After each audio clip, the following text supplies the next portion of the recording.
तो हमारे यीशु को पहचानना मुश्किल था। और आज के पास लोगों को भी पहचान लेंगे कि नहीं? उस समय के प्रॉफिट लोग और इस समय के प्रॉफिट लोग जमीन आसमान का अंतर है। आपको पता है यूहन्ना मेरे प्रियो चमड़े का कपड़ा पहनता था, उसका भोजन तक मधु था। आज कोई तक मधु खिला आप खाएंगे क्या? अगर चमड़े के कपड़ा पहनेगा पहनोगे क्या? और उस समय यीशु मसीह को पकड़वाने के लिए जो लोग पकड़ना चाहते थे वो लोग कंफ्यूज थे, क्योंकि यीशु को पहचानना असंभव था, क्योंकि उनका पहनने वहां एक नॉर्मल व्यक्ति की तरह रहता था। और हम लोग थोड़ा सा लेवल खड़े हो गए तो हम बोलते हैं कुर्सी मेरी है, चल हट। आज की वजह से मैं आपको कुछ समझाना चाहता हूं मेरे प्रियो, अगर यीशु नॉर्मल था, यीशु का स्वभाव एकदम नम्र था, तो आप भी ऐसा रहो कि लोग आपको मूर्ख समझे, लेकिन जब आप फील्ड में खड़ा हो शैतान आपको देखकर डर जाए। Yes amen. अब लोगों को दिखाने के लिए आत्मिकता मत दिखाओ, यीशु स्वयं प्रभु था। लेकिन पता ही होता है क्या बोलते हैं, हमें बताना कौन है राजा यीशु, हमें बताना कौन है प्रभु।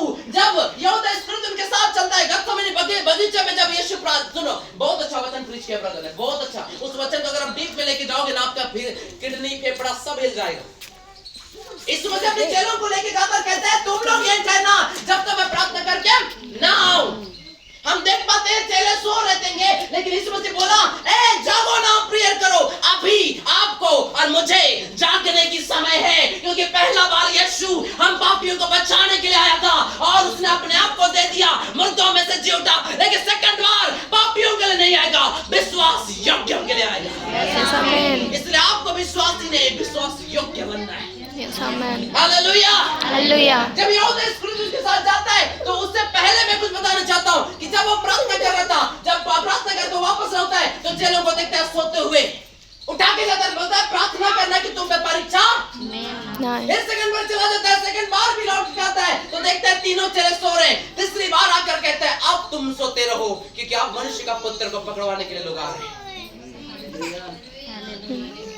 बाइबल क्या कहा, प्रभु ने क्या कहा, प्रार्थना करते रहो कि तुम परीक्षा में ना।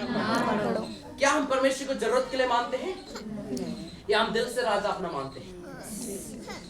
आज बहुत लोग जरूरत के लिए मानते हैं। कौन सा जब प्रॉब्लम आया, ए प्रभु तेरा वचन में कहता है तू मेरा चंगा करने वाला परमेश्वर। अच्छा बेटा, मंडे से ऐसा कर देता, जब तू दारू पी रहा था, जब तू पाप कर रहा है, तब तुझे याद नहीं आया कि पाप करना, परमेश्वर से दूर रखना याद नहीं आया?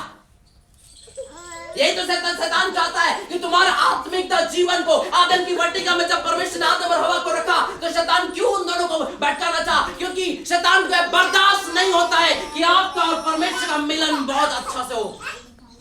शैतान नहीं चाहता कि आप